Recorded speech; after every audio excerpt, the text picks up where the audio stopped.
Boys and germs, anyone that's going to be watching this video, this is a good friend of mine, Jamesy. Jamesy is based over in Melbourne in Australia. He's a dad of two, he's a bricklayer, and he's an all-round good cunt. 90%, 80-20. I'd say the 100%, you lunatic, yeah. And I'm having a chat with him today because I just want to find out, how he fits it all in.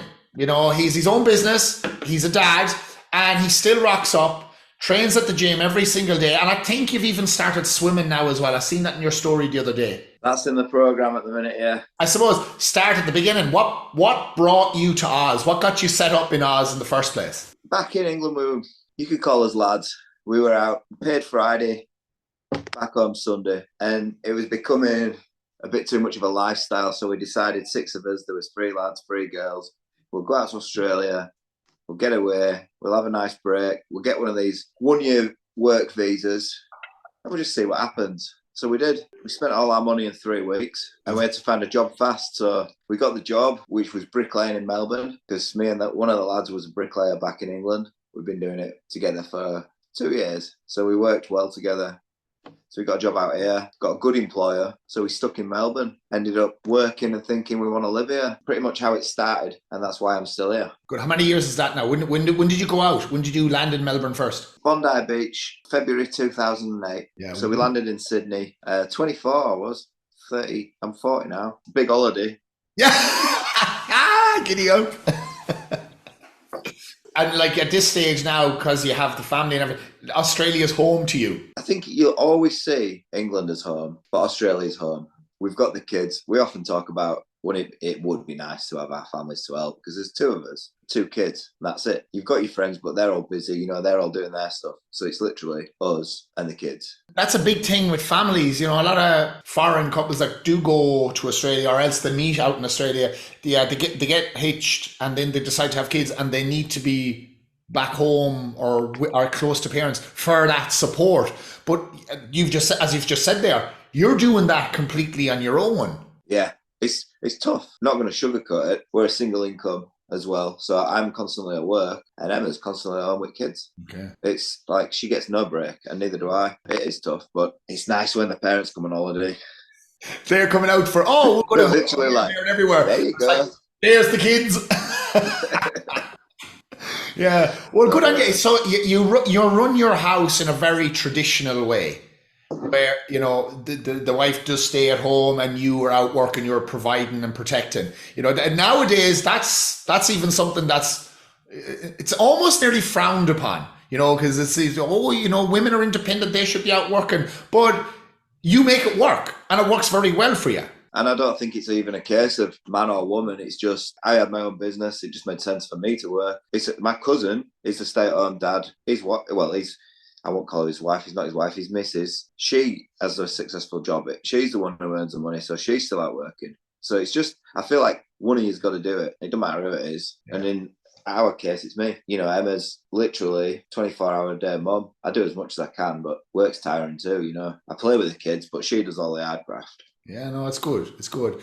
And even with that, with everything that's going on and, having the kids and your job, as we were speaking about before we come on, you still manage to make or carve out of the day a bit of time for yourself. Keeps me sane, keeps me fit and healthy, and a good example for kids as well. And I get my hour to myself where I can think about work, what's happening at work.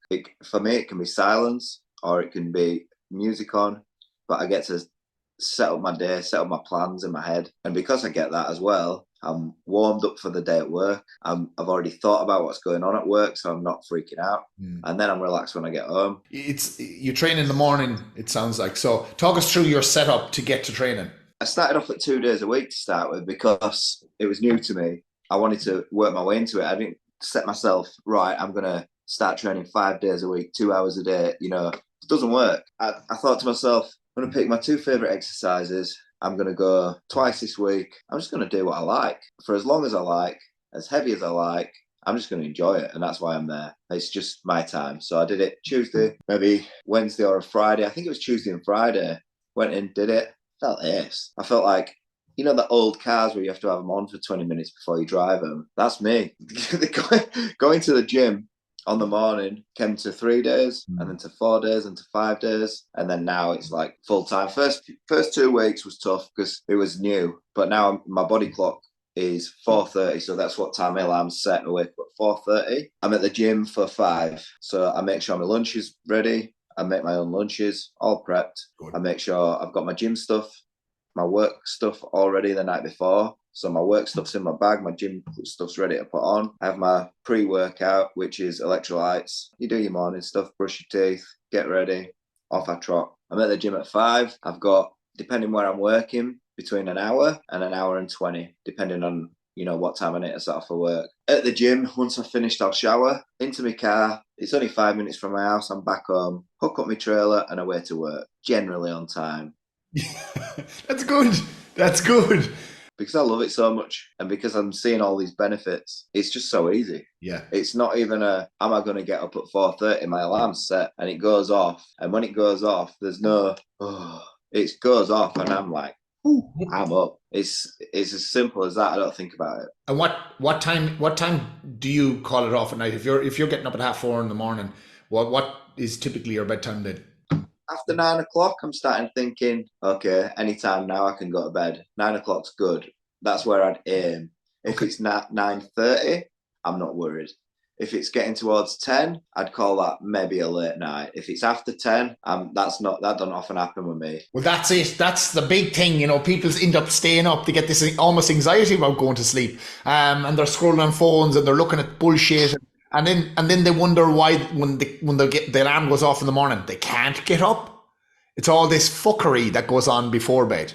You get rid of the fuckery and you get to bed, you'll have a fresher day and you'll be able to do like James said, get up, train, get to work, feel good, be excited. I think that's the most important thing. Your alarm goes off and you're like, boom, I'm ready to go. That's good. That's really good. And I reckon that's about 80% because I'm not getting up for work. I'm getting up for gym.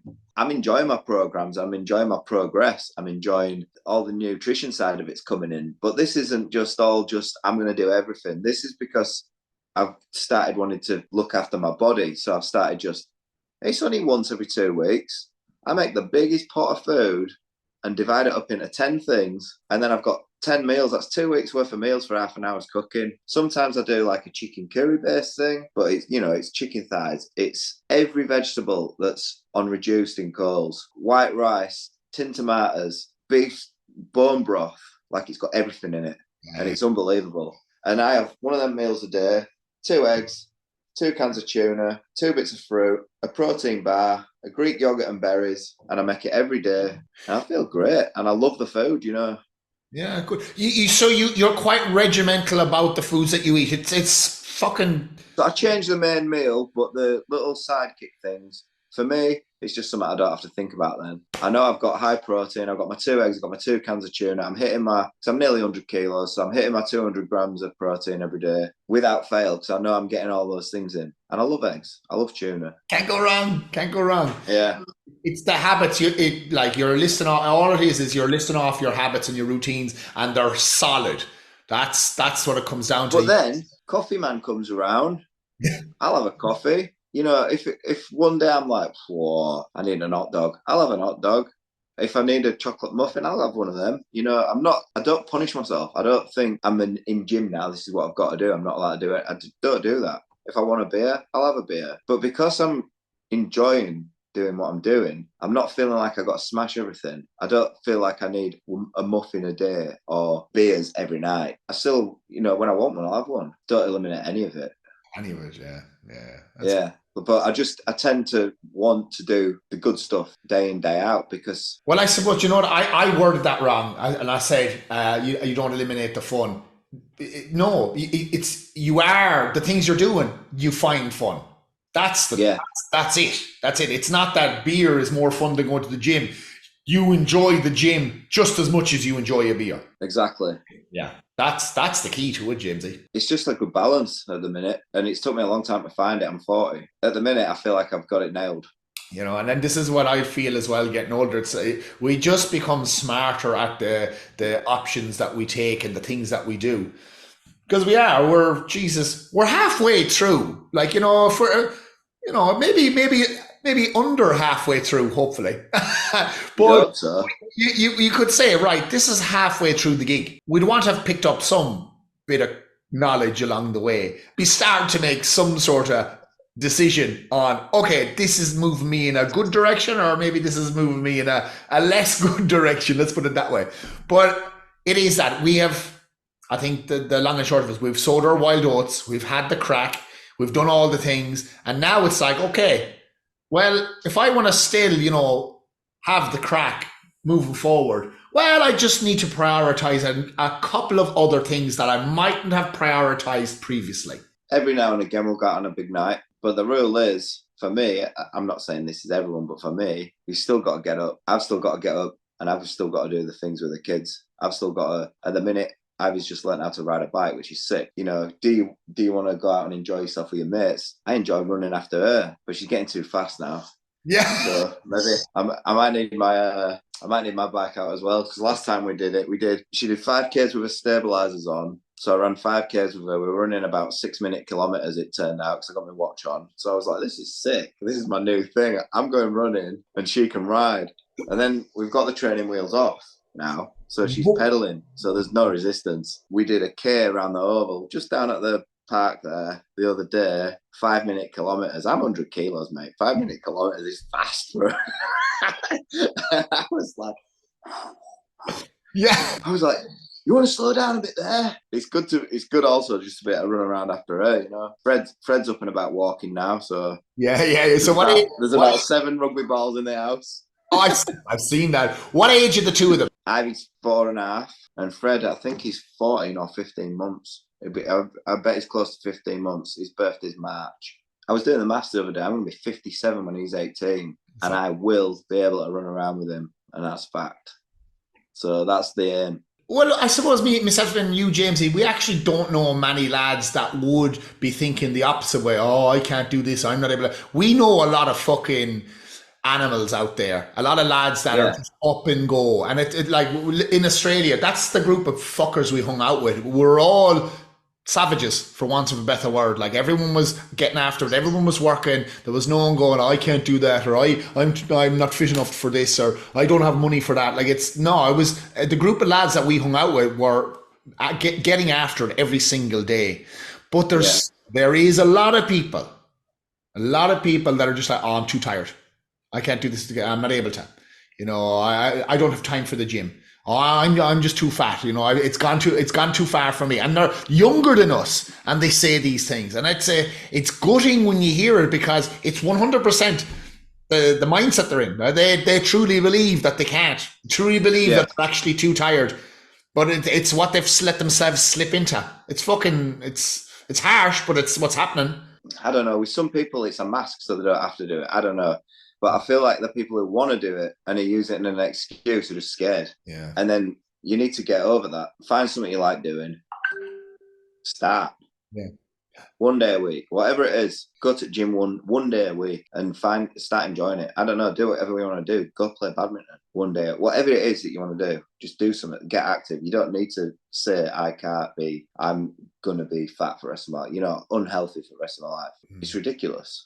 And you're never late. You're never late making that decision to change. I've got a chap in my program at the moment. He's 62, and he's like, "Yeah, I need to do." Good on him. Fucking exactly. Good on him. Now he's been on his little bit of a weight journey before he joined, but he was just like, "Oh, I need help with the calorie tracking."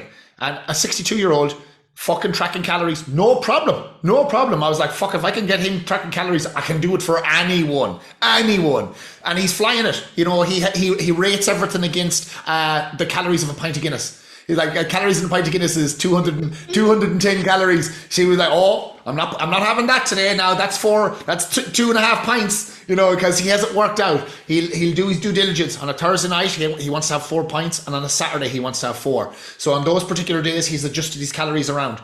He leaves enough space so he can have his 4 pints. Now that's brilliant. I love fucking that. I've been known to drop a few important foods for a couple of beers. Has to be done. It could be fucking badminton. These things are the devil. They are. They can be handy. They can be very useful. I'm shocking on it. I'll sit for an hour sometimes. And I'm like, what have I just done for an hour? I know. Yeah. Yeah, it's Well, sometimes a lot.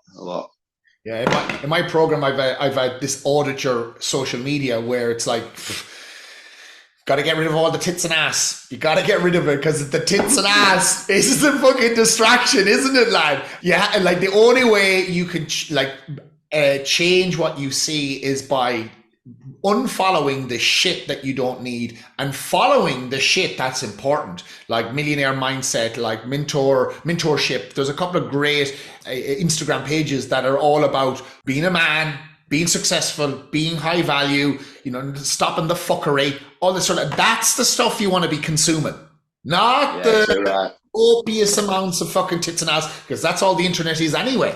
And it's catered to keep you focused on that stuff, but you can very easily orchestrate it to suit you in a different way and actually use it more as education than anything else. Yeah, too right. And I do that with gym. A lot of my stuff now are fitness motivation stuff, and that helps too.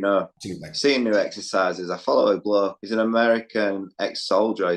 You might know him, Martin Miller Physique. Some stuff that he just shows you on, because a lot of people want you to pay for stuff and sign up for this, and then he's quite transparent, and he's like you are. He's in the gym and he's saying this one is a must for this, or this one is a must if you want to build this. It's fantastic. Now, another thing I wanted to chat to you about before we get to the end is TRT. Okay, and the use of it. This is definitely something I'm a fan of. I've used testosterone on and off since I was probably 34. Used different peptides because I had access to the clinic in Australia, the anti-aging clinic there in Essendon.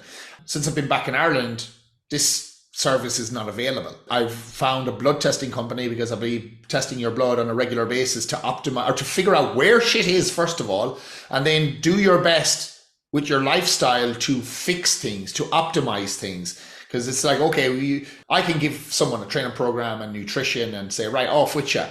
But if their testosterone is in the toilet, I might be giving them too much exercise, and I might be prescribing the wrong foods to eat. And, it might be something as simple as, okay, we need to fix your sleep for the next 3 weeks, priority, before we can actually do the other stuff. And that's what I figured out from doing bloods and testing bloods on lads. We can really start optimizing the lifestyle. But there's a certain point where age is just a factor for men, and our testosterone is slowly diminishing, and that's what happens. And as we all know, testosterone is what makes us us. And when it's in the toilet, there's an extreme lack of motivation.